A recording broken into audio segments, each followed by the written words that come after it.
इन किसानों का तो कोई नहीं है, न ईश्वर और न ईश्वर के नाम पर राजनीति करने वाले।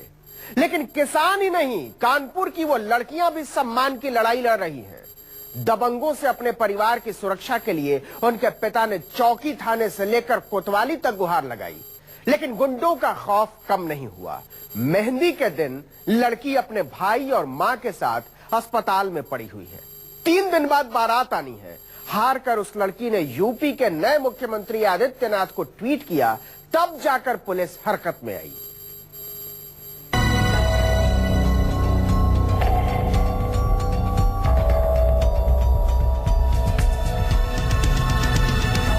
जिस बेटी की 3 दिन बाद शादी है वो अस्पताल में पड़ी है। जिस मां को बेटी के हाथों पर मेहंदी लगानी थी उसके सिर पर पट्टी बंधी है, और जिस बाप को बारातियों के स्वागत की तैयारी में लगना था वो रोज थाने चौकियों के चक्कर काट रहा है, क्योंकि इस बाप को इंसाफ से पहले अपने परिवार की हिफाजत चाहिए। मैं सीएम से गुहार लगा रहा हूं सर कि मुझे न्याय मिले। मेरी बेटी की 25 तारीख को शादी है, उसमें सुरक्षा प्रदान की जाए। मैं सुरक्षा चाहता हूं सर। आपको पूरी खबर बताएंगे, लेकिन इससे पहले इस पिता की बेटी का एक ट्वीट देखिए।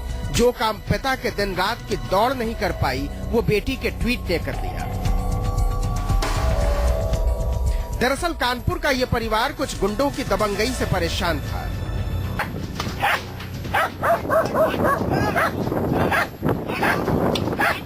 अंबेडकरपुरम के बुद्ध रतन गौतम के घर होली वाले दिन कुछ दबंगों ने धावा बोल दिया।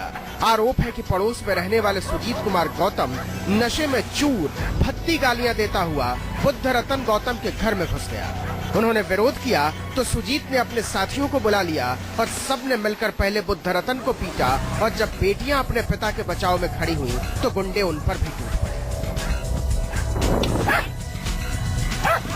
बाप कुछ लकड़ी का बड़ा सा रॉड लिए था और मेरे भाई को मारने लगे। इतने में दीदी ने ये देखा, दीदी बाहर आई, दीदी का पूरा ये गाल काट दिया उसके लड़के ने, और दीदी को खूब पीठ पे मारा और दी वहाँ बेहोश हो गई। मम्मी बाहर निकली तो मम्मी के सर पे 2 रॉड मार दी। पूरे परिवार को बुरी तरह पीटने के बाद सुजीत और उसके गुंडे साथियों ने जान से मारने की धमकियां भी दी। अब देखिए कि 25 अप्रैल को बुद्ध रतन की बड़ी बेटी की शादी है, परिवार खौफ में है और गुंडे खुलेआम धमकी दे रहे हैं। मैंने क्या हाथ से चापड़ या चाकू कुछ लिया था, चापड़ जैसा लोहे का, वो बेटी के पहले ही वार किया तो बेटी एकदम से गिर पड़ी। उसको देख एकदम हम भागे, हमें कुछ समझ में नहीं आया तो बेटे को पकड़ के घसीटते हुए बाल दोनों अपने दरवाजे तक ले गए। परिवार का आरोप है कि बार बार गुहार लगाने के बाद भी पुलिस चौकी में तैनात दारोगा ने मारपीट की मामूली धाराओं में केस दर्ज किया। उन्हें गिरफ्तार करने में पुलिस के हाथ अभी भी कांप रहे हैं।